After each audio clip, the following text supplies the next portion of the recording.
and welcome to KennyRoy.com. I'm Kenny Roy. This is the Ask Videomail for the week of March 11th, 2013. Welcome to the site, to the new members, and welcome back to the old. Don't forget, the Ask Video chance is your mail. I'm just going to keep on rolling. I'm going to screw up sometimes. It doesn't matter. The Ask Video Mail is your chance to get your question in character animation or performance answered in a video just like this one, but I need your question if I'm going to answer it. So please send your questions to webmaster@kennyroy.com. I go through all the questions and I answer the ones that I think will help the most people. Man, I'm off. God, I'm so off today. There's no such thing as a stupid question, and it is the best way to get the most out of the site. You know what? Maybe it's daylight savings, because I'm all messed up. I am all wacky right now. That was a pretty rough intro, but there were some not rough intros that were emailed to me right under the wire, right under the deadline for the February contest of an intro video by the members, and I was so happy with the ones I received. I decided to give out 3 books. Yes, count them, 3 books. So congratulations to John Michael Williat, Anthony Smith, and Wasim Shahid. You 3 earned yourself a free copy of How to Cheat in Maya 2013. I will I will mail them to you. So please send me an email with your address so that I can get them to you. One more time, congratulations to John Michael Williat, Anthony Smith, and Wasim Shahid. You guys did a great job. Thank you for your videos. I'm a man of my word. So you're going to get your books. This week, a lot of interesting stuff going on. I guess some really cool bids going out. But the most interesting thing, obviously, going on for me is the collabs. The collabs announcement. You know, my wife wants me to call it collabs, but I think that sounds like colon cleansing. It's collabs, short for collaboration. That's a little hint for you guys. Check it out here on KennyRoy.com. Just go to the homepage of KennyRoy.com. There will be a video stream link that you cannot miss on Friday, 3 p.m. Now it's Pacific Daylight Time, PDT. Make sure you check what time it is Pacific. I don't want you to missing it because it's only going to be an hour long, and if you miss it by an hour, you're not going to see anything. So please come here Friday, March 15th, 3 p.m. PDT. Did I put PST on the thing? I'll have to update the image on Facebook, but you're not going to want to miss this. It is a very exciting announcement. It's a brand new thing in animation, and I think you're going to be very stoked about it. Okay, so that's collabs. I think that's it for announcements. It's going to be a very interesting ride from here until the end of summer. A lot of cool things going on, collabs being one of them, gearing up for some big projects, and stuff is getting exciting. This week's question is pretty technical, but it's a good one. I think you'll enjoy it. Check it out.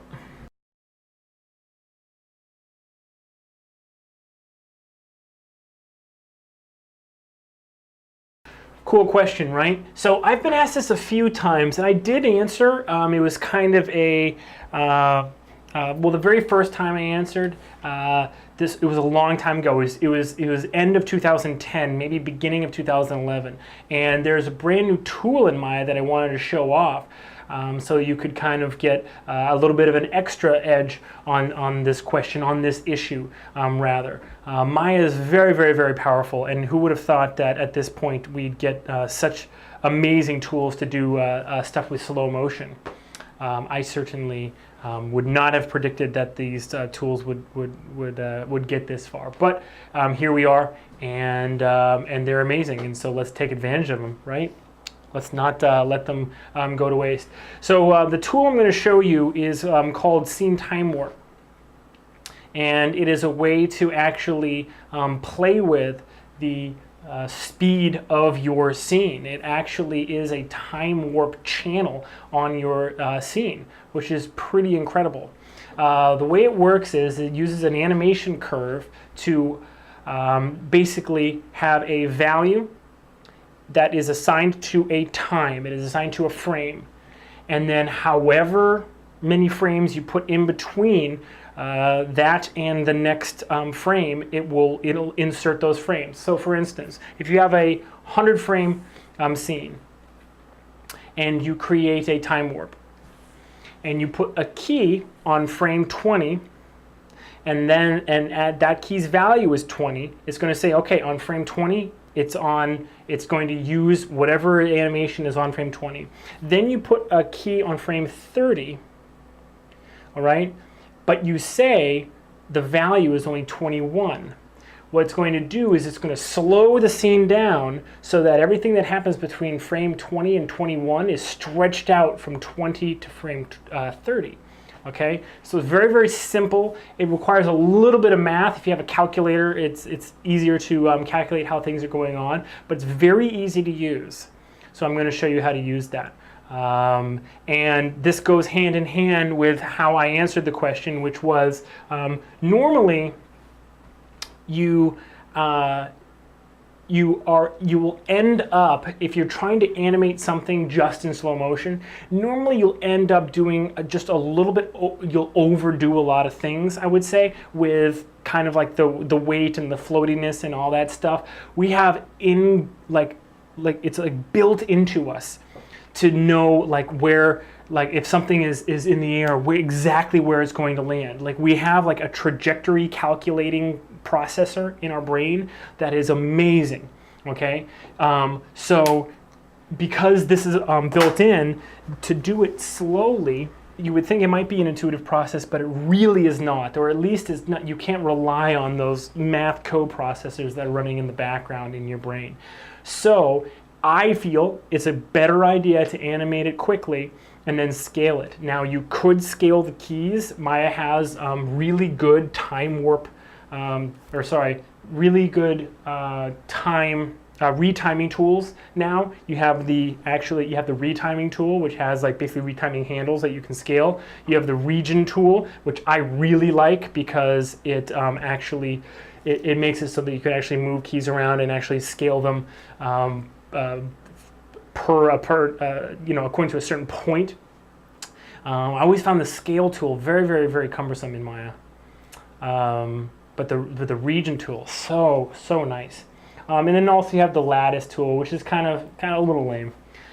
But yeah, so with all those tools, I mean, you can't go wrong in terms of retiming your scene, but you don't have to anymore with the scene time warp.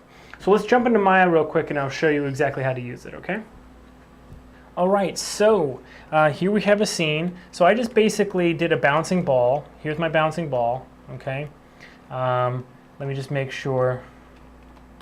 I thought I did this, but when I copied the animation, it looks like the keys didn't quite copy perfectly. Anyway, so I'm just making this a little bit more of a fast in and a fast out on these impacts. Okay. All right. And I'm gonna just make the tops of these just a little bit more plateau, okay? Okay, so here we have our bouncing ball. It bounces like 5 times, okay? Now, because this doesn't have any scene time warp on it right now, this is basically your standard fare. So it goes to frame 41, all right? So what if I want there to be some slow motion in this scene? Okay, the way this works is you add a scene time warp. So if you go to animate and go to scene time warp, you go add scene time warp, and now we actually have this curve. Now, as you see, time is linear, okay? And basically wherever the value is, so let's say I insert a key right here, the value is, the key is 42 and the value is 42. So on frame 42, it's gonna show you frame 42, okay? Now, check this out. If I go to frame 10, okay, and I insert a key on frame 10, right now it's 10 and, well, it got a little bit screwed up because there's a tangent up here. Let me delete this, okay? I can make this 10. Now, if I make this frame 41, what is it going to be? What is it going to show me? All right, 41 is the last frame of this cycle. So let me just type in 41 and you'll see that when we go to frame 10 now, scene has to refresh, by the way, it'll be on the ground, okay? Because that's where it is on frame 41. Okay, so let me refresh the scene, and now we're bouncing just like normal. All right, time is moving on. Time is loving life, loving people. Okay, now you can do this with some math operands in the attribute editor. So let me do that really quickly. So let's say between 15 and, let's say on this impact, frame 17, okay, I want there to be a keyframe. So I'm just if you select scene time warp, okay, you have to select it, hit, and the timeline shows your keys, right? So I'm gonna hit S, and it shows me 17, and then it's like 16.999, that doesn't matter, you can just fix that, okay? All right, so 17, it's on 17. So I want one bounce, boom, 25. All right, so I know that frame 25 is the end of the next bounce, right? Okay, but I want that to last like 3 seconds. So let's say like 85. I want it to last till, okay? So frame 25 is now going to be frame 85. So I hit S on 85, and I make the value, instead of 85, we make it 25, okay?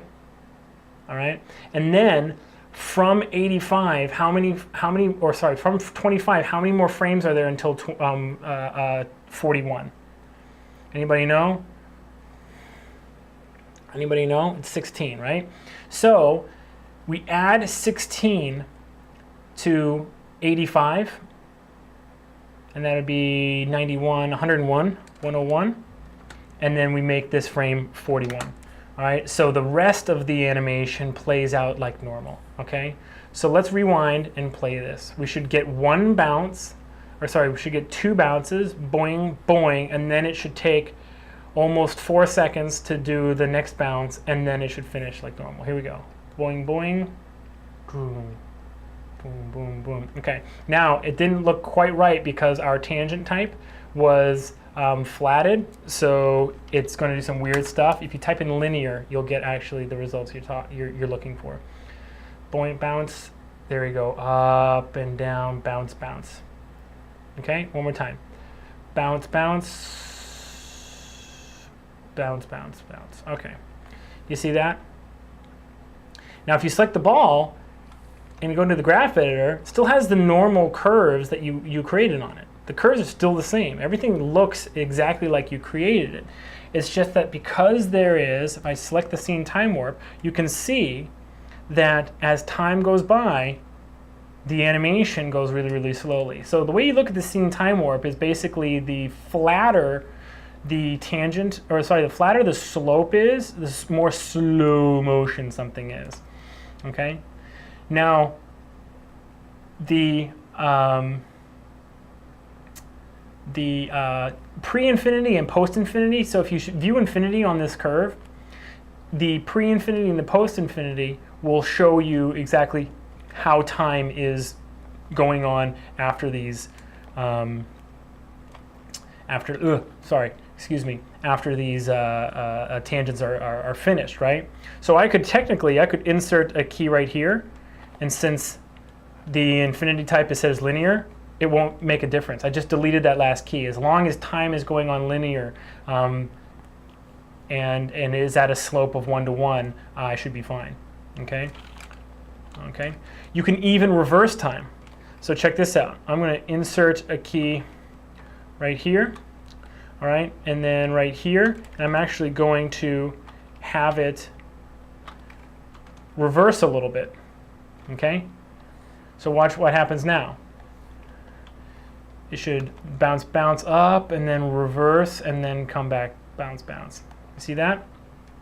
Interesting, isn't it? Okay. Now we can even edit the animation on this ball, right? Because this is a scene time warp. It doesn't actually screw up your keys.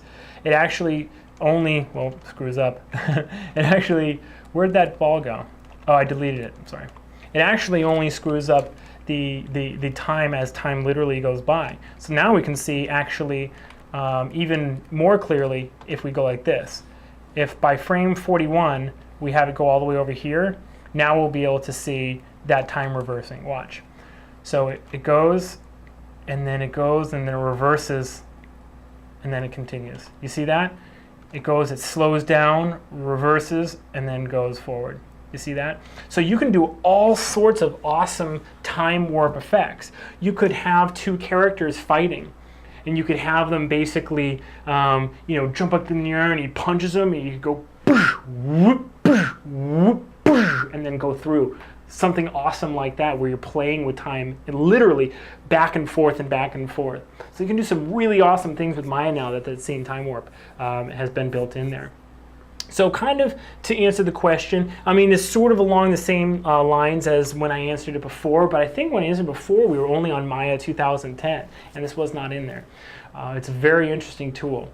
So to revise and update my answer to the question, how would you animate slow motion? For me, it's very simple now. You take a look at basically where you want that slow motion to occur.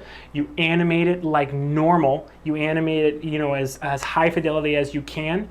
And I say high fidelity because you do need those details in the slow motion. Okay, and then try playing with the scene time warp. It's a very interesting tool. At the very least, if you're doing one really long slow motion shot, you probably won't be able to get the fidelity you need if you're doing it at full speed, especially if it's a really fast action. Like if it's somebody running and they're running it's like bullet time. So like 1,000 frames per second. You probably are going to be able to get away with that kind of animation if you just animate it, straight up without any scene time warp or anything like that.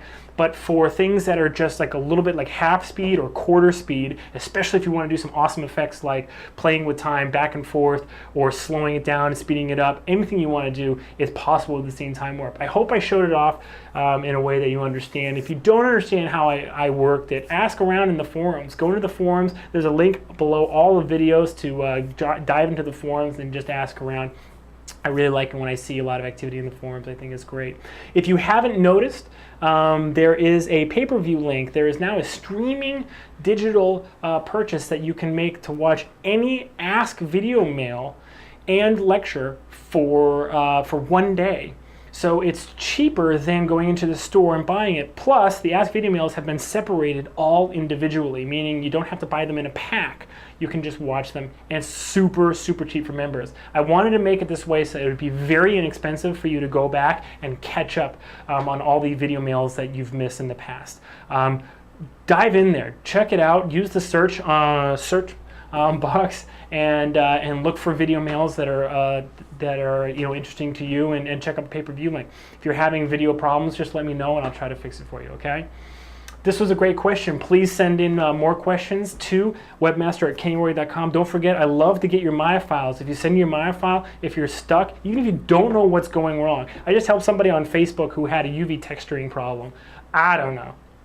But if you're having an animation problem, if you're just stuck with your scene, if you just want to get eyes on it, just send it to me. I'd love to open it up and make a video out of it, okay? See you guys here on kennyroy.com Friday, March 15th at 3 p.m. Can't wait to see you guys here. It's going to be a lot of fun.